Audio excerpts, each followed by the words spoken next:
What is up, guys? We are here for another podcast for this week. I am Joe from Joe Sola Glow. Hey guys, what's up? My name's Matt. I'm from AK Gaming. And I'm Harcos from Harcos XP. And today we are going to get a little jump start on Christmas here. We're going to talk about our top 5 best Christmas presents or gaming systems or whatever we've gotten for Christmas, because Christmas is coming up. So does anyone want to start on that?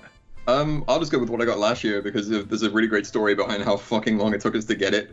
So I got an Xbox One for Christmas last year. But it was a case of we ruined somebody else's Christmas in the process. Oh my god. Well, we pre-ordered it in like November, and it came to the 19th of December, and the store was still like saying that they didn't have the consoles in and that they weren't gonna have it in time for Christmas, despite promising they would. And so my mom canceled my online pre-order and then went into like the local store, basically said, "Look, we want this console. Have you got one?" And this woman was like, "Well, I mean, not really," but she went into the back and just brought one out and then said, "Provided you never talk about this ever again, you can have this. This is somebody's pre-order, but they've just not. They were supposed to come in today to collect it, and they called ahead to say they can't. So we're gonna let you have it." Oh damn. So basically, That's awesome. we accidentally ruined somebody else's Christmas. But Wow. I got what I wanted, and that's when I first got Battlefield 4 too, which is completely related to this podcast. Hey, Yeah. that is a good number 1 on the top 5. Hell yeah. That Who's is next? quite a story. Who's got next? I think I mean, I can say that the day that my dad got the Wii, he had to go to New York, and he went to Nintendo Land or Nintendo World or whatever that is, and he waited in line and everything, and had to just drive 2 hours there and back and everything. It was such an effort, but it was awesome. Oh, that's a commitment So right there. getting the Wii, and also the Wii was more impressive back then. Yeah. We have to all admit. the first Oh, three it was weeks, awesome. first 3 months, it was supreme. Everybody was hyped about Yeah. it, and then everybody forgot I about loved it. I Yeah, was like, I had a Wii, and it was awesome. Wii Sports was the shit. Yes. Hell yeah, Wii Sports was the shit. Yes. How about you, Harkos? I think mine would be the PS3, what I got for Christmas back in 2006 or 7. And I remember I opened it. I was like, "Yes, this is addressed to me. This is my PS3." And my mom was like, "No, Santa gave it to both you and your brother." I'm like, "Bullshit." So I wished for this. He didn't put it on his wish list, and it just ended up us not playing it for the entire Christmas day because we fought over it. Can I just say damn. that I am thoroughly distracted by that picture of yours, Harkos? Can we just put that up on the screen for a second here? No! Yeah, okay. Yeah, body, hard. Damn, Yeah. Can somebody help a brother out? I have a raging erection right now. Anyway, That's too much for me. I'm just kidding. I'm gonna vomit. Matt, how about you got a second one? Yeah, there's another consoles related one. So, do you guys remember? I think it was a long time. It was like 2002, 2003, when they released the PlayStation 2 Slimline. Mhm. Yeah. So, Yeah. do you remember they lost like an entire shipment somewhere in Indonesia? No. Do you remember No, I about that? remember that. Yeah, they lost like a whole shipment. It was like on a boat somewhere, and they lost it. Just casually lost it. And so my parents had ordered one of the PS2s for me and my brother for Christmas that was on that boat. And so they assumed it wasn't gonna get there in time. And so at the same time they went and bought us the original Xbox, which obviously at the time was on par with the PS2. Yeah. And yeah, so they bought us. So and then on the day both consoles turned up in time, and so we ended up getting a PS2 and a new Xbox on the same day. It's just Wow. one of those Christmases where it was just like I didn't know what to do first. Just it was insane. Yeah. Yeah. The PS2 was awesome. That is awesome, but was that lost shipment? Was that due to the whole militarization of PS2s, where they thought they could be bombs or something? I forget. You know I what I'm can't- talking about? I can't. Yeah, I know what you're talking about, but I can't remember if that was the reasoning behind it or not. All right. Regardless, I have a last second one. one. It's nowhere near as impressive as your guys. It's just the day I got the N64. I don't know if you've seen that N64 kid who's just Yes, I oh saw my that video. God.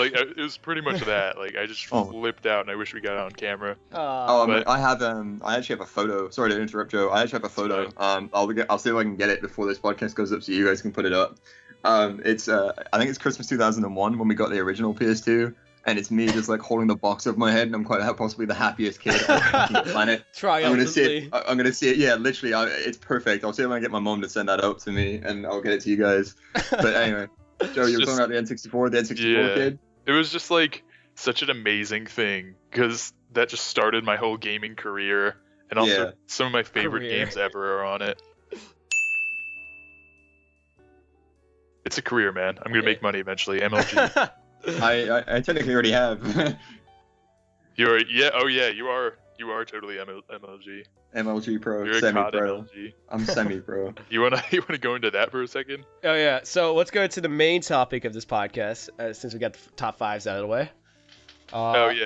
We want to do not top five. We want to do talk about FPSs and what makes them good, what makes a bad one, and yada yada yada. And just to clarify there, for the PC users, we're talking first-person shooter, not frames per second. Yes. Yeah. Yeah. Shouldn't have to clarify that, but I'm going to do so just to make sure. Yeah. This whole thing pretty much stemmed off of us playing Battlefield lately and just loving it. I think we can start out pretty safely with customization being a huge factor, because in Battlefield, oh my god, it's fucking awesome. Yes. Customization, yeah, good. Yeah, I think like the whole thing about Battlefield is that it has so many different paths that you could take and so many different setups that you can, or loadouts that you can possibly go out with. Yeah. And then it just recycles it so replay value is amazing. You know? It really does make you feel unique with your loadout. Yeah, and it's cool that you obviously it's just even the little things like you can change the the paint obviously on your guns, and stuff like that too. Yeah, what I thought was especially cool, and sorry to interrupt you. No, it's good. I had this carbine. That's my favorite type of gun, the carbine, and I have a fully automatic close range mode with just a holographic sight that's close range and everything. And then if I'm on top of a building shooting down at someone, I can flip on an ACOG sight kind of deal. Yeah. I can set up a bipod on a ledge, and then I can make it single shot, and then it's essentially a sniper rifle. Yeah, it's a DMR, a really long range weapon then. Uh-huh. And it 3-shots people from really far away, so just that flexibility that you can have that's definitely not available in Call of Duty, or at least earlier versions or whatever. Yeah, earlier versions of the FPS. Really. I think even now it's probably not. The stuff in Call of Duty is really not as widely diverse, but then the map sizes are considerably smaller and stuff like that. So it's you don't need to have that kind of level of customization. That's true. There's also a lot less of a realism in Call of Duty. Yeah, I think customization is very important if you want to have your FPS be replayed.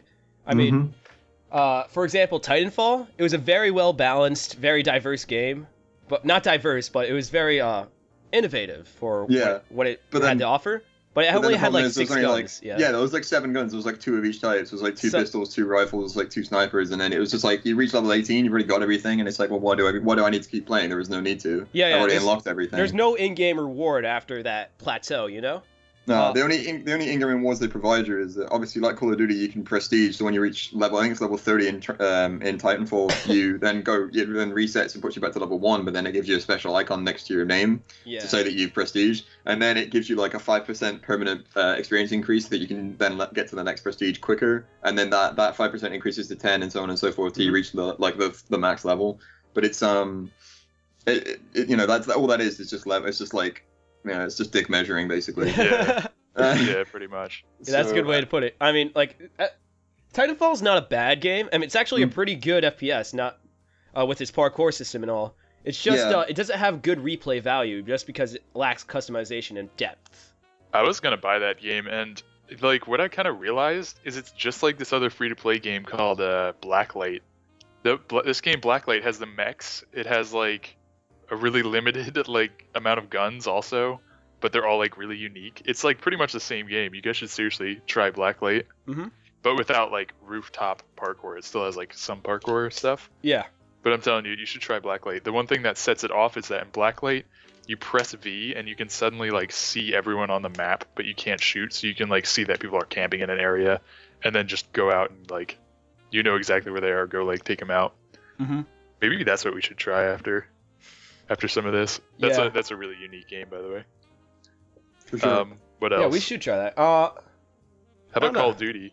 Do you wanna talk about that for a little bit? Like what we So, think is good, what we think is when, bad. when we talk about, we had to pre-agree rules to this conversation before we started the podcast, because things between me and Harcos get fairly heated. Yeah. Because we have fairly differing views on this. Yeah. So I'll go ahead and start, and I'm not gonna say Harcos is not wrong at any point here. So, but this is just opinions. But in my opinion, I think that like the previous two Call of Duties have been like they were shit basically. Like it's not dancing around it. Like Black Ops 2 was average, but Ghosts was a fucking like Treyarch just did alright with Black Ops 2, but then Infinity War just phoned it in, I think. So then they made the new one. Modern Warfare 3, I hated. It was alright, but it was like the new one. Advanced Warfare is made by a completely different studio, and I just think that they kind of noticed a lot of things that were wrong with the first bunch of shit, and so I think they did try and improve it, and they did try and improve a lot of customization and stuff like that. But I don't know, in terms of like an actual shooter, it's good, but it's not on the same level as things like Battlefield. It's like I would refer to it as a casual. Coming from a guy that plays this like professionally, it's a casual shooter. Yeah. Really, in comparison, like it's easy. It's really easy to get to grips with, and then it's really easy to be OP just by like camping. I think mainly. Oh, by the way, I'm sorry to just cut in again. No, it's fine. That's how this works, man. But mainly, what I hated about Modern Warfare 3 was the maps. I like immediately think of this one map where it's like two bridges. And you're under the bridges, and you can just like, it's literally just straightaways. That's all the map is. Like, you just aim past one of the pillars of the bridges and just shoot at someone like 5 miles away, and that's all the map is at like every corner of the entire map, except it's like one building at the end. And I'm just like, wow, that map is so bad, and that's all I think of. I don't know. Some of the maps in Modern Warfare 3 were pretty shitty, but what did you like about it, or did you like it? Modern Warfare 3, it was I don't know. I played a lot with my previous girlfriend. I played a lot with her on Modern Warfare 3. That was like it was just fun. It was like I said, it's casual. It was just fun to play with like just with somebody else, just to kind of chill and run around for a bit. It really wasn't. I don't know. I guess I didn't focus too much on how that game was. I wasn't acutely aware of how like game mechanics work or anything like that back then. Whereas like now, because I've done like coding modules and stuff, I know how games are put together and how most Call of Duties are just not done right. Yeah. But I think they're good if you just don't take them seriously.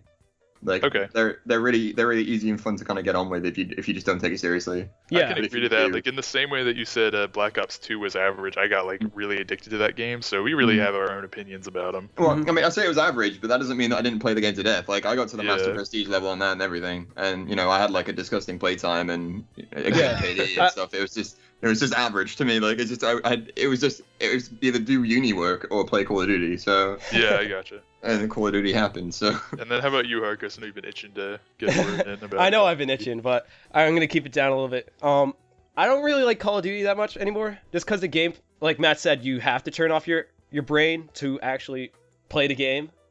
You know. I kind of do. I do get that a little bit. Like you kind of do just zone out eventually. Like you're just. It is kind of the same thing. It is a little lacking in depth. The thing with the new Call of Duty, though, I do think it's made by a new studio. It's made on a new engine. Yes, they're trying to like make things fresh again, but I don't think it actually does that. Because let's talk about the story mode, for example. With Kevin Spacey, I think that was a good play by them. Kevin Spacey makes the game. Yeah, I think that makes it. I think that's the only reason why you would want to play the campaign, just for the Kevin Spacey. I know. I think it was kind of the campaign was kind of. Sorry to cut in. The campaign was kind of fun though. I think like I don't know. It just there was more to it than there has been in the past few, and it was kind of it felt a little bit more believable. Yeah. In some points. It's definitely like who's Kevin Spacey? Is he an actor? Yeah, he's an actor. Please tell me you actually. I know exactly what you're talking about. Yeah, he's the spoiler. He's the villain in Advanced Warfare. Yeah, and I know exactly. I like how they also try to make the campaign more believable, like how it's like an actual evil corporation who's actually trying to take over the world instead of some third world country, or like all of South America just goes up and attacks the U.S. I hated that part. That's basically what happened in Ghosts. Like like all of South America suddenly became like they don't an alliance. care about us. Who cares? They became like a federation and went against North America for absolutely no reason. But the thing I have against the campaign, though, like despite them trying to make it different, is that it's still very sequential, scripted, and linear. You know, and They have like they suffer from this called what all other CODs have done, where they have these little gimmicks like technology, the drones. You only use that in like one level, and then you just throw them out, you know? Yeah. And then Yeah, I guess so. No, Like there is only one level where you really use the cloaking and stuff like that as well. yeah, and same thing with Ghost, where you only you used a wingsuit, but that was only one level. And if you used a dog, for example, that was only one level. It So- does kind of seem like they built the things that they thought would be cool in multiplayer first, and then kind of threw them into single player in like different areas. You're Yeah. probably right, because Call of Duty, most of the people that buy it, like I can guarantee like 90% of the player base will buy the game and just not even bother playing the campaign. Yeah. Yeah. Like the game is really it's really multiplayer centric. Admittedly, that's exactly what I did with Battlefield. But like Nobody I plays just- Battlefield with a story. Come on. It's what I did with Battlefield on the PC because they'd already played through the storyline on the console. Also with the PC version, like you're gonna have to download a whole separate game. Oh, really? Yeah, I think that's how it works. So. Oh, that's bullshit. Well, Yeah, I was know, not even that's bothered. why- There's no point. I never even bothered with that. Again. But yeah. Anyway, Um, I wanted to say about like Harcos, you were talking about how they are kind of heading in the right direction, or they are like trying to make things different, which is good. I don't think they really have done that before, really, Yeah. and Uh, I think that's good. I I think- it's good that they're at least trying now. I think they're trying, but it's not like good enough, you know? Because Yeah. if you keep rehashing the same game over and over again, what's to make me just not go and say, oh, if you're gonna put the same game out, why can't I just play that game that's 2 iterations back? Because it's basically Yeah. the same. Modern Warfare Exactly. 3 and Modern Warfare 1 are basically the same, except Modern Warfare 3 has more guns and it has like more gadgets and a better graphical setup, you know? that is Yeah. actually a problem I have with the most recent Call of Duty Advanced Warfare. The guns, it's lacking. The guns Like- are they're gimmicky, you know. There's a laser that takes off your armor. There's that one-shot pistol, but it's all like I feel like they're reskins, you know. Yeah, well, I don't know if could they're eas- reskins as such, but they are really, really lazy. Like, Mm-hmm. and it's just like, I don't know. I feel like there is no enough guns to have a competitive shooter that's gonna have a good lifetime. Yeah, Because it's like realistically, there's only like out of all the guns they have, there's only like 2 or 3 that I'd actually want to use because the rest of them are kind of shitty in my opinion. Mhm. It's just like, eh. I'm Yeah. just glad that they're trying, even in advertising, they're trying to be different. Like instead of doing Mhm. like this like really like overdone like badass like guy in like a campaign or whatever like they Yeah. usually do, that you're like this guy in an armor suit just like jumping around and like going through all these hilarious situations and like blowing up everything. Have you guys seen the commercial? Yeah, for yeah, Advanced yeah. Warfare? Mhm. I think think that commercial is awesome. they did a similar thing for not Advanced Warfare, Modern Warfare 3, where they had like the I noob forget, and the actual expert. Oh no, I do remember that. That was actually yeah. pretty good too. Those were entertaining, I feel. But yeah, COD has been going in the right direction. I mean, with their newest iteration of Advanced Warfare, I just don't think it's enough, in my Mhm. opinion. But anyway, let's talk about something else besides COD. How about Battlefield? Battlefield Oh my God, I love is Battlefield amazing. so much right now. Playing with you guys is easily like some of the most fun I've had this year in video games. I think I'm gonna put that one episode with the Rush. That one Rush episode where the one where we just like screamed at the end. we're just like, ah, yes. Yeah. Yeah, That game was has so a- intense though. it Holy has crap. such a great reward factor to it. It's amazing. Yeah, we can talk about like you guys prefer the Conquest, or no, you guys prefer the Rush game mode and I prefer the Conquest. Yeah. Personally, because I'm a COD fanboy, I prefer the team deathmatch, but I'm happy to play. Yeah. Like, it's just so fun to play with friends that I don't care. Yeah. I think with me, I just like thought it was so fresh to get into vehicles, and then like to just go back into this Rush game mode where it is pretty much COD. I was like, oh no. It's like COD, but with a point. Yeah, it is COD and it does have vehicles too. I mean, that's a problem with COD. Just like most of the team deathmatches and just game modes, it's just basically everybody's like they're trying to be their own Rambo. it like- has much more objective gameplay Mhm. in Battlefield 4 most definitely. But like what it comes down to is like you are trying to drain the enemy team's tickets, and that's pretty much a team deathmatch. Well, the enemy is going for an objective, I guess. Yeah. So it is kind of like team deathmatch for one team in a way, you know? Yeah. That is I pretty can see weird. that. Like one team's going for kills and one team's going for objectives. Yeah, like you're saying, because one team obviously has infinite amount of tickets. It's like a game of paintball in Yeah. a way. Let's explain Rush really quick, just in case the people. So basically, there's this giant map, and there's 2 MCOMs, and the attacking team has to plant and destroy the MCOMs, and they plant a bomb which lasts 30 seconds, and the defenders have to defuse that bomb or to stop the attackers from actually touching the MCOMs at all. So the attackers have 250 tickets, which is 250 lives, and if they destroy both of the MCOM stations A and B, they then get to advance, and they then get their tickets renewed, so they go back up to 250. Yeah. The defenders have infinite amounts of tickets, but then they only have 6 MCOM stations, and so all 6 go, then you lose. So that's how, like, for one half of the team, it is essentially team deathmatch, and for the other half, it's more like kind of a conquest in a weird way, where like you have to take these objectives and stuff. Personally, I love defending in that game though. Like it's so intense to defend, but it's so fun at the same time. Yeah. Because it is just literally like because you don't have to care about dying. It's literally just like you just do some of the most ridiculous stuff. And I really appreciate the squad mechanic in that, in Battlefield in general. Definitely, I agree with that. Because it actually brings in team play and cooperation that Call of Duty would never get, because teamwork is never a thing in Call of Duty. Let's admit. And it really rewards you as well for playing as a team. Like you get score for playing as a team. And it's that's really it's good that they've got these little systems in place that actually encourage that and then give you perks and rewards for doing that enough. Yeah. It's also like the squad gameplay kind of makes the big map seem less intimidating, because you're moving as a squad and you can spawn on each other rather than like always starting at the beginning of the map. Yeah, like which you also means can always spawn on each other until you get squad wiped. Yeah, and that also means that you can't get if you do it that way, you can't get spawn killed. Well, you can, but you can't get spawn killed by the enemy just sitting and like camping your spawn. Yeah, that's true. What else?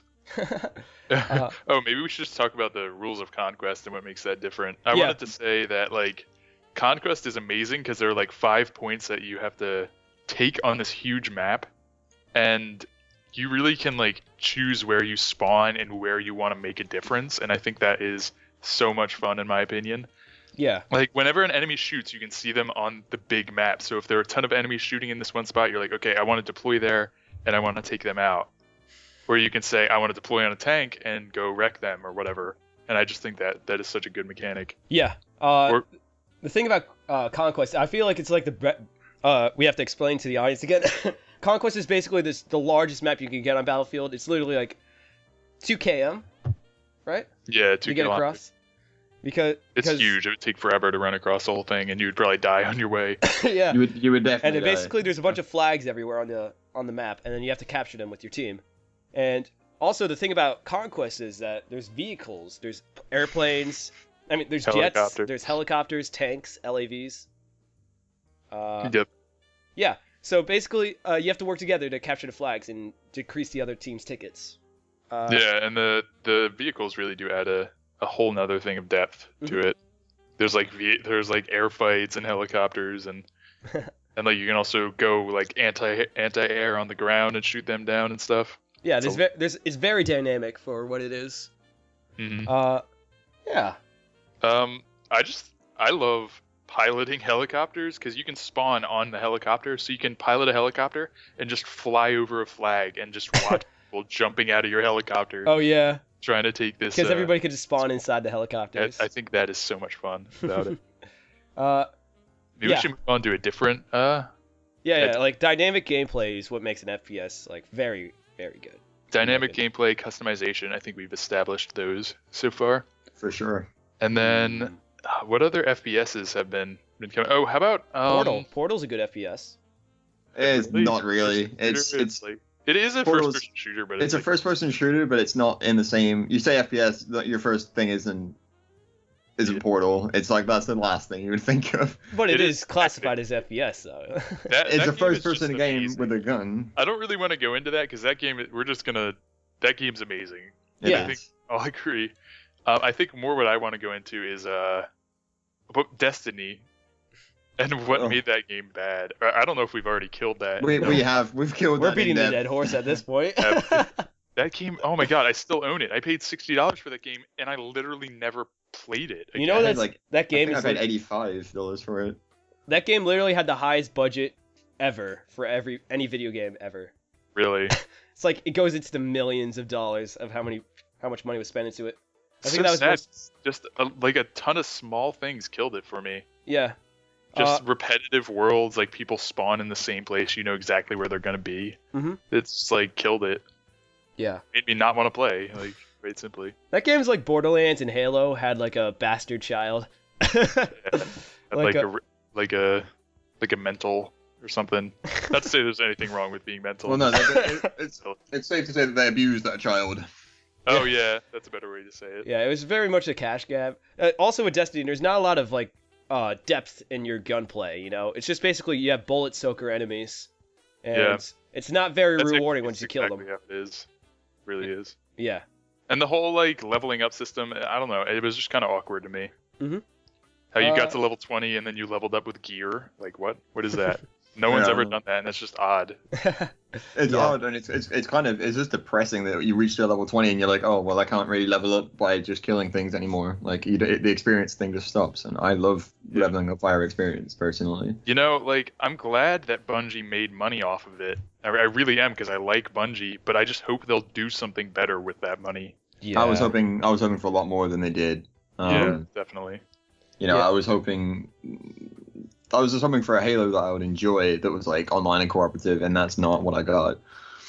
I can definitely agree with that. Maybe they should just go back to Halo. I really wish they would. Well, they fucking sold off Halo to 343, didn't they? And then that made Halo 4, and it was just like the biggest bag of shit. Yeah, it was just Call of Duty, but Halo. I hate that game so much. I've never played Halo. Is it a good FPS? It's good until you get to like the after Halo Reach. It's just bad. It's weird because every gun is like perfectly balanced. It's weird in that way. Like, and you start with a loadout, and you're mainly gonna find your overpowered guns on the map. So like it has really like map centric gameplay. Mm-hmm. So you're gonna want to spawn and like run to the rocket launcher or run to the sniper. You can't like start with those things. Yeah. Other than that, like, I don't know. Every encounter just feels really good with Halo. Yeah. I think we're out of time now, so... Are we really? Yeah. Oh, yeah, it went really quick. So, Damn. In short summary here, I think that we've decided that what makes a good FPS is like customization, replayability. I can say that Battlefield has that. Yeah. Replayatitiousness.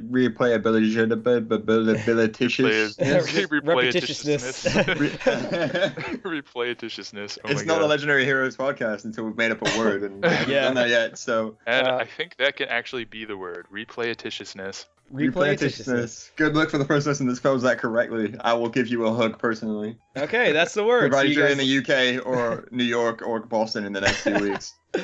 So yeah, I think that's the word, guys. Replayatitiousness. See you guys out. Replayatitiousness. See you later, guys. See ya.